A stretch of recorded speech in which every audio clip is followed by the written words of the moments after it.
രാജ്യസുരക്ഷയാണ് ഞങ്ങളുടെ രാഷ്ട്രീയം എന്ന് പ്രഖ്യാപിച്ചുകൊണ്ടാണ് നരേന്ദ്രമോദി സർക്കാർ അധികാരത്തിൽ വന്നത്.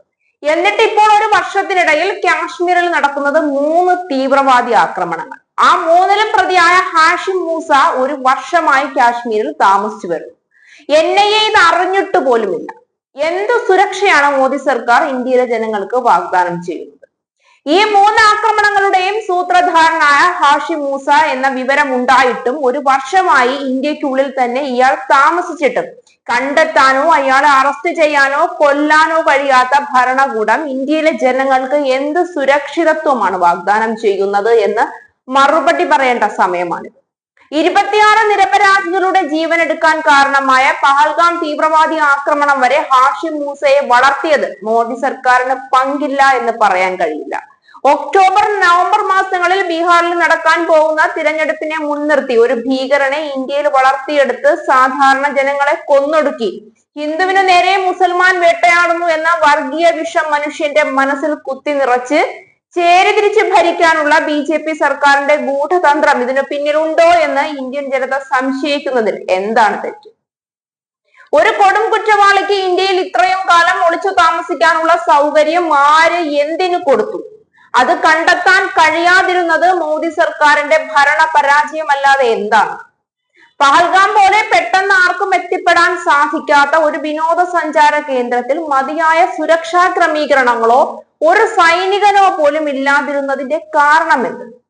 ചെക്ക് പോസ്റ്റുകളിൽ പോലും വേണ്ടത്ര സൈനികരില്ലായിരുന്നു എന്ന് ദൃക്സാക്ഷികൾ സാക്ഷ്യം പറയുമ്പോൾ കൃത്യസമയത്ത് സൈനികരെ നീക്കം ചെയ്തോ അല്ലെങ്കിൽ സൈനികർ അവിടെയില്ല എന്നുള്ള വിവരം അപ്പോഴോ മുന്നെയോ ഭീകർക്ക് ചോർത്തി നൽകി ഇന്ത്യയെ ഒറ്റുകൊടുത്തതാരാണ്?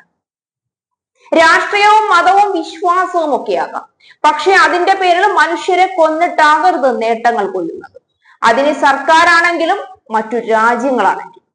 വൻ സുരക്ഷാ വീഴ്ച ഉണ്ടായത് കൊണ്ട് തന്നെയല്ലേ 3 ഭീകരാക്രമണങ്ങൾ നടത്തും വരെ ഒരു തീവ്രവാദിക്ക് ഇന്ത്യൻ മണ്ണിൽ ജീവിക്കാനുള്ള ചങ്കൂറ്റമുണ്ടായത്?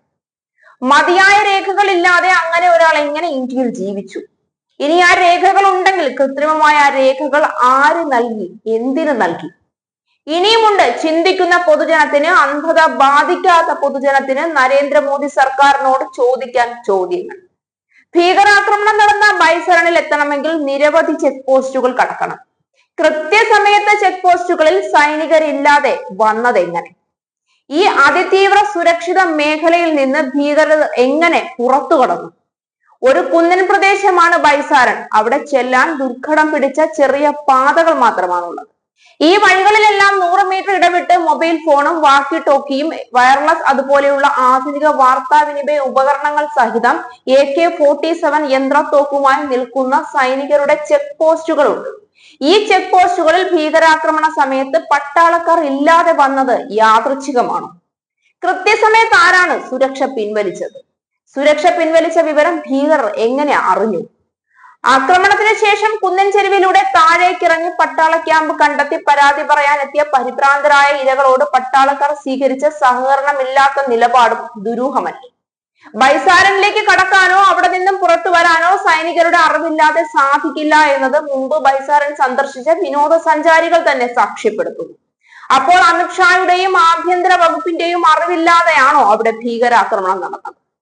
പുൽവാമയുടെ ആവർത്തനമാണ് പഹൽഗാം. വോട്ടിനു വേണ്ടി നിരപരാധികളുടെ ജീവൻ എടുത്തു എന്ന് പറയാൻ കാരണം ഇതിനെ വോട്ട് ബാങ്കാക്കി മാറ്റുന്ന മോദി സർക്കാരിന്റെ പ്രവർത്തികൾ കൂടിയാണെന്ന് പറയാതെ വയ്യ. രാജ്യത്തെ നടുക്കിയ ഭീകരാക്രമണം കഴിഞ്ഞിട്ട് 48 മണിക്കൂറുകൾ കഴിഞ്ഞു. 26 മനുഷ്യജീവനുകളാണ് ഈയാംപാറ്റുകളെ പോലെ പിടഞ്ഞു വീണത്. എവിടെ നമ്മുടെ ആഭ്യന്തരമന്ത്രി? എവിടെ നമ്മുടെ പ്രതിരോധ മന്ത്രി? കൊല്ലപ്പെട്ടവരുടെ ചിത എരിഞ്ഞടങ്ങുന്നതിന് മുന്നേ ബീഹാറിൽ തിരഞ്ഞെടുപ്പ് പ്രചരണത്തിന് പോയ മോദിക്ക് എങ്ങനെയാണ് ഈ നാടിന് സുരക്ഷയൊരുക്കാൻ കഴിയുക?